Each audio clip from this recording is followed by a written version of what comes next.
ഒത്തുതീർപ്പിന് വഴങ്ങി PV Anwar MLA. ADGP Ajith കുമാറിനെ മാറ്റി നിർത്തണോ എന്ന് മുഖ്യമന്ത്രിയും പാർട്ടിയും തീരുമാനിക്കട്ടെ എന്ന് പ്രതികരണം. ഇനി ഇതെങ്ങനെ പോകണമെന്ന് തീരുമാനിക്കേണ്ടത് പാർട്ടിയും ബഹുമാനപ്പെട്ട മുഖ്യമന്ത്രിയും തന്നെയാണ്. അവർ അതിന് അനുസൃതമായ ഉത്തരവാദിത്ത ബോധത്തോട് കൂടിയിട്ട് അതിനാവശ്യമായ അന്വേഷണത്തിനുള്ള സംവിധാനങ്ങൾ ഒരുക്കും. പുഴുക്കുത്തുകളെ തുറന്നു കാട്ടുകയാണ് താൻ ചെയ്തതെന്ന് അൻവർ. പരസ്യ പ്രതികരണം വിലക്കി മുഖ്യമന്ത്രി. PV അൻവറിന്റെ ആരോപണങ്ങൾ CBI അന്വേഷിക്കണമെന്ന് പ്രതിപക്ഷം. നിലവിലെ അന്വേഷണം പ്രഹസനമെന്നും VD സതീശൻ. ഈ ആരോപണ വിധേയരായ ഈ ഉപജാപക സംഘത്തിന്റെ ചൊൽപ്പടിയിലാണ് മുഖ്യമന്ത്രി നിൽക്കുന്നത്.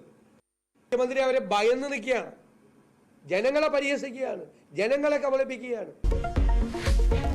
ശശിക്കെതിരെ കുറ്റാരോപണങ്ങൾ ഉണ്ടെങ്കിൽ പരിശോധിക്കുമെന്ന് LDF കൺവീനർ TP രാമകൃഷ്ണൻ. നടക്കുന്നത് നിയമപരമായ അന്വേഷണമെന്നും വിശദീകരണം. തൃശൂർ പൂരം കലക്കിയത് മുഖ്യമന്ത്രിയുടെ അറിവോടെ എന്ന് VD സതീശൻ. തൃശൂർ പൂരം അലങ്കോലപ്പെട്ടതിന് പിന്നിൽ രാഷ്ട്രീയ ഗൂഢാലോചനയെന്ന് VS സുനിൽകുമാർ. സംഭവത്തിൽ അന്വേഷണ റിപ്പോർട്ട് അടിയന്തരമായി പുറത്തുവിടണം. ജുഡീഷ്യൽ അന്വേഷണം വേണമെന്ന് K മുരളീധരൻ.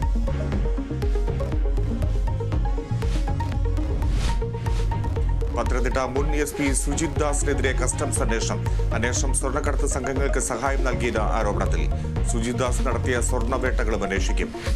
വിവാദങ്ങൾക്കിടെ സുജിത് ദാസ് ഇന്ന് പോലീസ് ആസ്ഥാനത്ത് റിപ്പോർട്ട് ചെയ്തു. തിരുവനന്തപുരം പാപ്പനംകോട്ട് ന്യൂ ഇന്ത്യ ഇൻഷുറൻസ് കമ്പനിയിൽ വൻ തീപിടുത്തം. 2 പേർ മരിച്ചു. മരിച്ചതിലൊരാൾ ജീവനക്കാരിയായി വൈഷ്ണ. മറ്റൊരാളെ തിരിച്ചറിഞ്ഞിട്ടില്ല. ദുരൂഹതയുണ്ടോ എന്ന് പരിശോധിക്കുമെന്ന് മന്ത്രി V ശിവൻകുട്ടി. ജില്ലാ കളക്ടറുടെ നേതൃത്വത്തിൽ സബ് കളക്ടർ അന്വേഷിക്കും.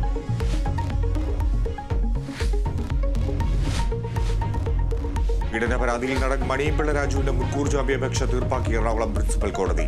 ജാമ്യം ലഭിക്കാവുന്ന വകുപ്പെന്ന് കോടതി. മുകേഷ്, ഇടവേള ബാബു, അഡ്വക്കേറ്റ് ചന്ദ്രശേഖരൻ എന്നിവരുടെ മുൻകൂർ ജാമ്യാപേക്ഷയിൽ വിധി ഈ മാസം 5-ന്.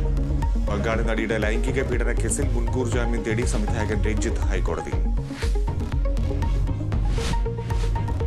ബലാത്സംഗത്തിന് വധശിക്ഷ ഉറപ്പാക്കുന്ന ബിൽ നിയമസഭയിൽ അവതരിപ്പിച്ച് മമതാ ബാനർജി. സ്ത്രീകൾക്ക് വേണ്ടിയുള്ള പോരാട്ടമെന്ന് മമത. BJP ഉന്നാവോ കേസിൽ മൗനം പാലിക്കുകയാണെന്നും മമതാ ബാനർജി.